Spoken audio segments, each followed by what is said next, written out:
شروع اللہ کے نام سے جو بڑا مہربان نہایت رحم والا ہے۔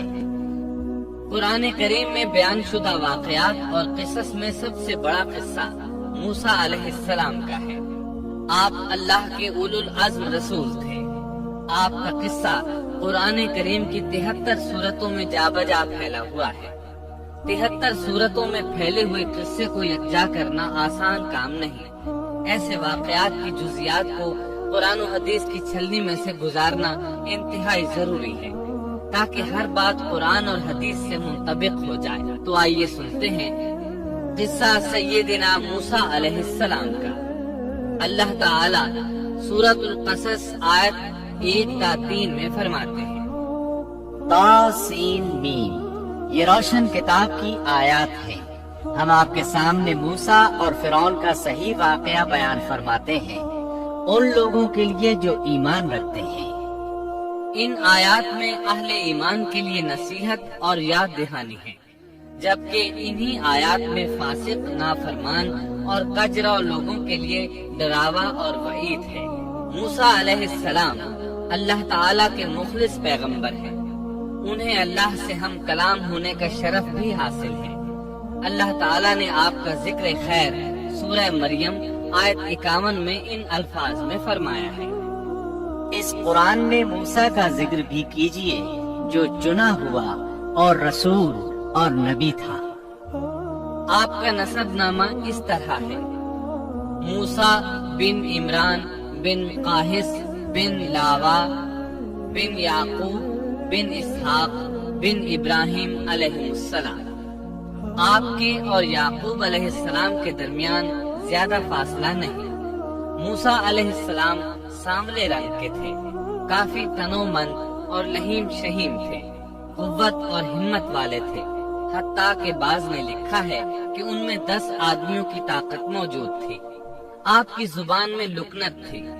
سورہ زخرف آیت 52 میں اللہ تعالیٰ نے فرعون کی زبانی یہ بات نقل کی ہے، کیا میں بہتر نہیں ہوں بنسبت اس کے جو بے توقیر ہے اور صاف بول بھی نہیں سکتا۔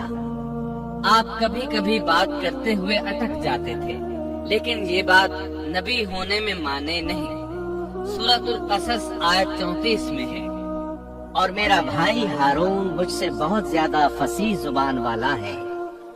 آپ کی گفتگو میں روانی نہیں تھی، یہی وجہ ہے کہ آپ نے ہارون علیہ السلام کے ذریعے اللہ تعالیٰ سے مدد مانگی۔ اس کی تفصیل یوں ہے، بنو اسرائیل یعنی سیدنا یعقوب علیہ السلام کی اولاد نے سیدنا یوسف علیہ السلام کے زمانے میں فلسطین سے مصر کی جانب نقل مکانی کی، جیسا کہ ہم نے قصہ یوسف کے آخر میں ذکر کیا ہے، اور سورہ یوسف آیت 99 میں ہے۔ یوسف نے اپنے ماں باپ کو اپنے پاس جگہ دی، اسی طرح سورہ یوسف آیت 100 میں ہے، اور اس نے اپنے تخت پر اپنے ماں باپ کو اونچا بٹھایا اور سب اس کے سامنے سجدے میں گر گئے۔ سیدنا یعقوب علیہ السلام، ان کی بیوی اور ان کے صاحبزادے سب کے سب ہجرت کر کے یوسف علیہ السلام کے پاس مصر پہنچ گئے۔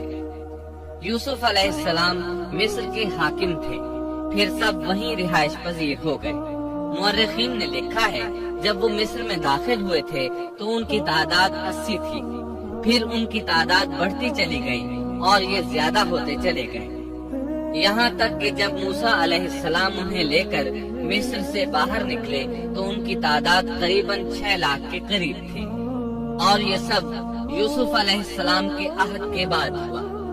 یوسف علیہ السلام کے زمانے میں مصر کا بادشاہ فرعون تھا۔ فرعون ایک لقب ہے، جیسے قیصر، کسرا اور نجاشی لقب ہے۔ ملک حبشہ کے ہر بادشاہ کو نجاشی کہتے ہیں۔ ملک روم اور قسطنطنیہ کے ہر فرما روا کو قیصر کہتے ہیں۔ ملک فارس کے ہر بادشاہ کو کسرا کہا جاتا تھا۔ اسی طرح جو بھی ملک مصر کا بادشاہ بنتا تھا فرعون کہلاتا تھا، اور یہ سب اس زمانے کی باتیں ہیں۔ یوسف علیہ السلام کے زمانے میں اس فرعون کا نام ایان بن وعید تھا۔ اس کے عہد میں یوسف علیہ السلام صاحب اختیار ہو گئے۔ یہ آپ کا بہت احترام کرتا تھا، اچھی طرح جانتا تھا کہ یوسف علیہ السلام اس کے دین پر نہیں ہے، اس کے باوجود وہ آپ پر اعتبار کرتا تھا۔ آپ ہی اس کی سلطنت کے اہم امور انجام دیتے تھے۔ یوسف علیہ السلام نے اپنی خداداد حکمت عملی سے ملک کو قحط سالی سے بچایا، بھوک اور افلاس سے نجات دلائی۔ اس لحاظ سے یوسف علیہ السلام کے دور میں بنی اسرائیل نے شاہانہ زندگی بسر کی۔ ملک مصر میں انہیں اعلیٰ مقام حاصل تھا۔ ایان کی وفات کے بعد قابوس بن مصعب بادشاہ بنا۔ یہ نہایت ظالم، جابر اور مشرک تھا۔ اس نے بنی اسرائیل پر مصیبتوں کے پہاڑ توڑے، لیکن ایسا یوسف علیہ السلام کی وفات کے بعد ہوا۔ پھر قابوس کی وفات کے بعد ایک اور فرعون مصر پر حکمران ہوا۔ یہ ولید بن مصعب تھا، یعنی قابوس کا بھائی تھا۔ اس ولید بن مصعب کی بیوی آسیہ بنت مزاحم تھی۔ ان کے متعلق نبی کریم صلی اللہ علیہ وسلم کا ارشاد گرامی ہے: مردوں میں تو بہت سے کامل ہوئے، لیکن عورتوں میں مریم بنت عمران اور فرعون کی بیوی آسیہ کے سوا اور کوئی کامل نہیں ہوا، اور بلا شبہ عائشہ رضی اللہ عنہا کی فضیلت تمام عورتوں پر ایسی ہے جیسے تمام کھانوں پر سرید کی فضیلت ہے۔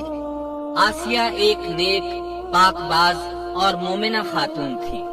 فرعون نے انہیں زبردستی غصب کر کے لانے کا ارادہ کیا، یعنی ان کے باپ سے چھین کر زبردستی اپنے پاس رکھنے کا ارادہ کیا۔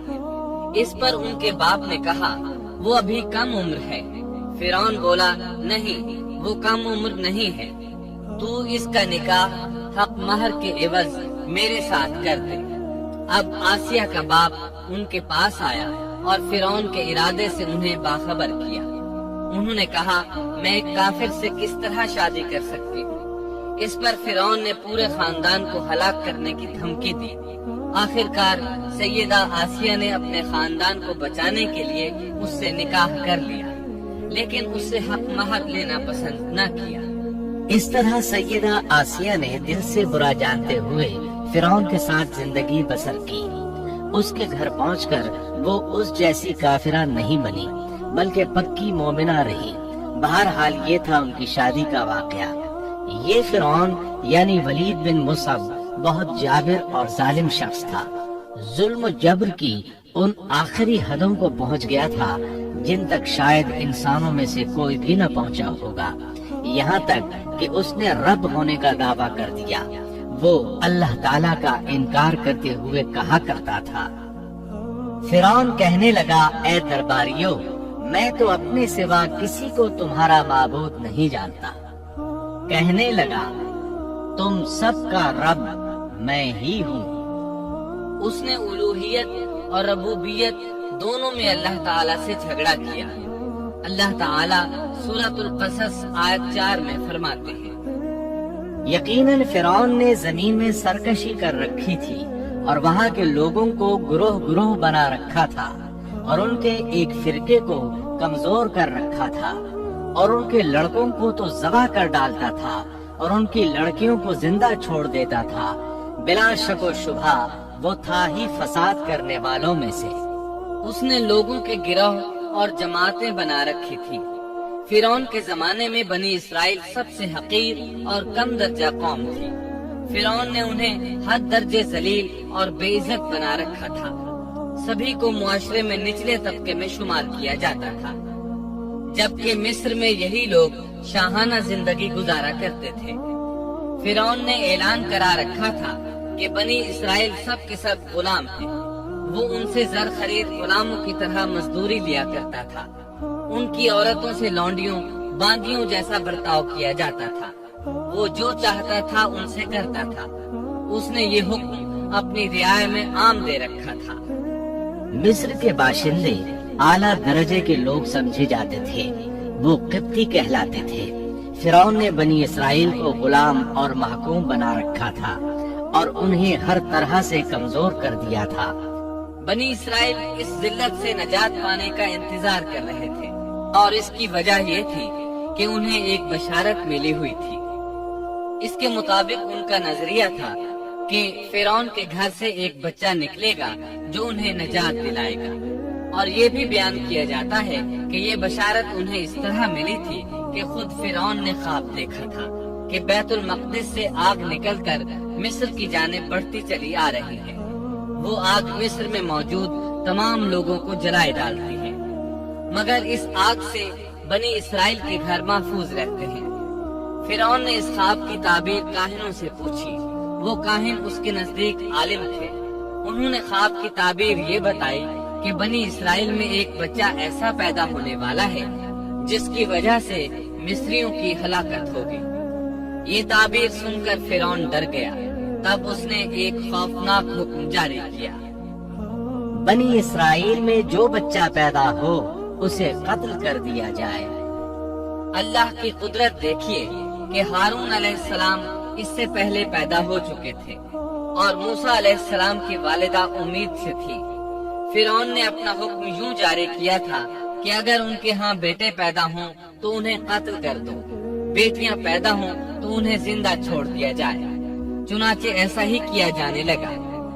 ہر نومولود بچے کو قتل کیا جانے لگا، بچیوں کو چھوڑ دیا جاتا۔ یہ تھا بچوں کو ذبح کرنے کا حکم جو بنی اسرائیل میں شروع ہوا۔ اس کا طریقہ انہوں نے یہ اختیار کیا کہ ہر حاملہ خاتون کی نگرانی شروع کر دی۔ دایا عورتوں کے ذمے یہ ڈیوٹی لگائی کہ حاملہ مستورات کی اطلاع دیں گی، اور جو دایا اطلاع نہ دیتی اسے بھی قتل کر دیا جاتا۔ اس طرح فرعون اور اس کے وزیروں کو ہر نومولود سے باخبر رکھا جاتا تھا۔ ان دنوں سیدنا موسیٰ علیہ السلام کی والدہ اپنے حمل کے ابتدائی دنوں میں تھی۔ انہوں نے اس بات کو چھپائے رکھا اور دایا کا کام کرنے والی عورتوں سے بھی خود کو چھپائے رکھا، یہاں تک کہ درد ذہ کا وقت آ پہنچا اور انہوں نے بچے کو جنم دیا۔ اس بارے میں سوائے قریبی لوگوں کے کوئی نہیں جانتا تھا۔ بچے کی پیدائش کے بعد وہ فکر مند رہنے لگے۔ حمل کے دنوں میں تو انہوں نے خود کو چھپا لیا تھا، اب بچے کو کیسے چھپائیں؟ پھر بھی اپنی پوری کوشش کرتی رہی، یہاں تک کہ ان کے پاس اللہ کا حکم آ گیا۔ یہ حکم اللہ نے ان کے دل میں ڈالا تھا، یعنی القاء کیا گیا تھا۔ یہ وہ وحی نہیں تھی جو پیغمبروں پر آتی ہے۔ سورۃ القصص آیت 7 میں ہے، اور ہم نے موسیٰ کی ماں کو وحی کی کہ اسے دودھ پلاتی رہ، اور جب تجھے اس کی نسبت کوئی خوف معلوم ہو تو اسے دریا میں بہا دینا، اور کوئی ڈر خوف یا رنج غم نہ کرنا، ہم یقیناً اسے تیری طرف لوٹانے والے ہیں اور اسے اپنے پیغمبروں میں بنانے والے ہیں۔ مطلب یہ تھا کہ جب تفتیش اور تحقیق شروع ہو یا خطرات بڑھ جائیں تو اسے دریا میں ڈال دیں۔ اس آیت مبارکہ میں بیک وقت 2 خبریں، 2 احکام، 2 حکم امتناعی اور 2 بشارتیں ہیں۔ یعنی ہم نے موسیٰ کی ماں کو وحی کی کہ اسے دودھ پلاتی رہے، یہ 2 خبریں ہیں، اور جب تجھے خوف محسوس ہو تو اسے دریا میں بہا دے، یہ 2 حکم ہیں۔ کوئی خوف نہ کھا اور کوئی غم نہ کر، یہ 2 امتناعی حکم ہیں۔ ہم یقیناً اسے تیری طرف لوٹانے والے ہیں اور اسے اپنے پیغمبروں میں سے ایک پیغمبر بنانے والے ہیں، یہ 2 بشارتیں ہیں۔ اور پھر واقعی تلاش شروع ہو گئی، بنی اسرائیل پر سختی کی گئی۔ موسیٰ علیہ السلام کی ماں نے اللہ کے حکم کے مطابق بچے کو صندوق میں رکھا اور دریا میں چھوڑ دیا۔ ساتھ ہی موسیٰ علیہ السلام کی بہن سے کہا، تو بھی اس کے پیچھے پیچھے چلتی جا۔ چنانچہ وہ دریائے نیل کی موجوں میں چلے اور ان کی بہن کنارے کنارے چلی، اپنے بھائی کی نگرانی کرتی جا رہی ہے کہ دریا میں ڈالنے کے بعد کیا بنتا ہے۔ اللہ تعالیٰ سورۃ القصص آیت 11 میں فرماتے ہیں، موسیٰ کی والدہ نے ان کی بہن سے کہا، تو اس کے پیچھے پیچھے جا، تو وہ اسے دور ہی دور سے دیکھتی رہی اور فرعونیوں کو اس کا علم بھی نہ ہوا۔ صندوق بہتا ہوا فرعون کے محلات کے قریب آن ٹھہرا۔ محلات دریائے نیل کے کنارے تھے۔ اللہ تعالیٰ سورۃ القصص میں فرماتے ہیں، آخر فرعون کے آدمیوں نے صندوق اٹھا لیا، آخرکار یہی بچہ ان کا دشمن ہوا اور ان کے رنج کا باعث بنا۔ اب وہ اس کی بھلائی چاہ رہے ہیں، لیکن وہی فرعونیوں کے لیے وبال جان بننے والا تھا۔ اللہ سورۃ القصص آیت 8 میں فرماتے ہیں، کچھ شک نہیں کہ فرعون اور حامان اور ان کے لشکر تھے ہی خطا کار۔ فرعون کی بیوی نے فوراً پہچان لیا کہ یہ بچہ بنی اسرائیل میں سے ہے، چنانچہ اس نے کہا، اور فرعون کی بیوی نے کہا، یہ تو میری اور تیری آنکھوں کی ٹھنڈک ہے، اسے قتل نہ کرو، بہت ممکن ہے یہ ہمیں کوئی فائدہ پہنچائے یا ہم اسے اپنا بیٹا ہی بنا لیں، اور یہ لوگ شعور ہی نہیں رکھتے تھے۔ مطلب یہ کہ اس پورے معاملے میں اللہ تعالیٰ کی تدبیر سے انہیں آگاہی نہیں تھی۔ اس پر فرعون نے کہا، یہ صرف تیری آنکھوں کی ٹھنڈک ہے، میری نہیں۔ میں نہیں چاہتا بنی اسرائیل کا کوئی بچہ میری نگرانی میں پلے، لہذا یہ صرف تیری ہی آنکھوں کی ٹھنڈک ہے۔ ابن عباس رضی اللہ عنہما فرماتے ہیں، اگر فرعون یہ بات کہہ دیتا کہ یہ میری بھی آنکھوں کی ٹھنڈک ہے تو اللہ تعالیٰ اسے ہدایت دے دیتا، لیکن اس نے یوں کہا، یہ صرف تیری آنکھوں کی ٹھنڈک ہے، میری نہیں۔ اور پھر ہوا بھی یہی، موسیٰ علیہ السلام آسیہ کی آنکھوں کی ٹھنڈک بن گئے، فرعون کی آنکھوں کی ٹھنڈک نہ بنے۔ اللہ تعالیٰ سورۃ القصص آیت 10 میں فرماتے ہیں، اور موسیٰ کی والدہ کا دل بے قرار ہو گیا، یعنی اس کا دل موسیٰ علیہ السلام کی یاد کے علاوہ دنیا کی ہر چیز سے خالی ہو گیا۔ ماں کی محبت اور ماں کے دل کا حال ذرا دیکھیے، مصیبت میں اس پر کیا گزرتی ہے۔ وہ مہربانی جو ماں کے دل میں ہوتی ہے، وہ محبت جو صرف اسی دل کا خاصہ ہے، ہم مردوں کی جماعت اس کیفیت کو نہیں جانتی جو مصیبت کے وقت ماں کے دل پر گزرتی ہے۔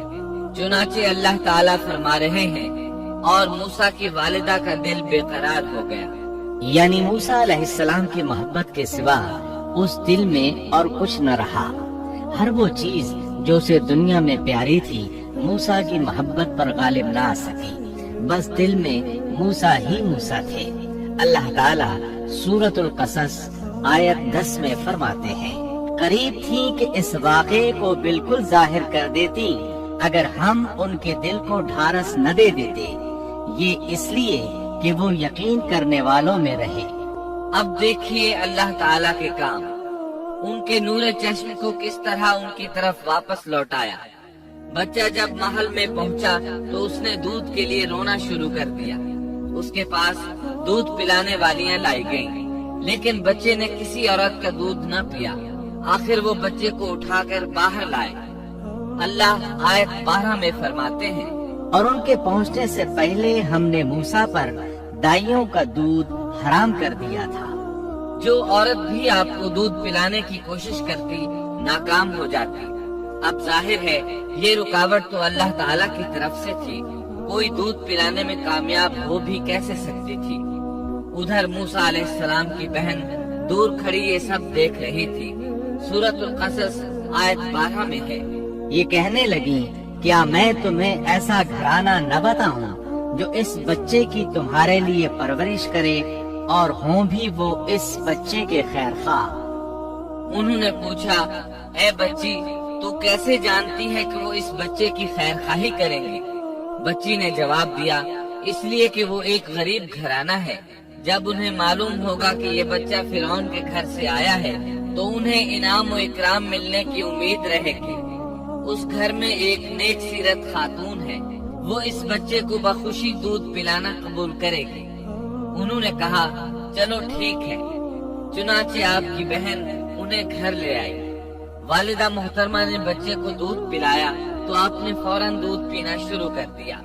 سیدہ آسیہ نے ان کی طرف پیغام بھیجا کہ وہ محل میں آ جائے اور جب تک بچہ دودھ پیتا رہے وہ اس کے پاس محل ہی میں رہے، لیکن موسیٰ علیہ السلام کی ماں نے انکار کر دیا۔ انہوں نے کہا، میرے اہل و عیال ہیں، میرے خاوند بھی ہیں، لہٰذا ان کے ہوتے ہوئے میں گھر نہیں چھوڑ سکتی۔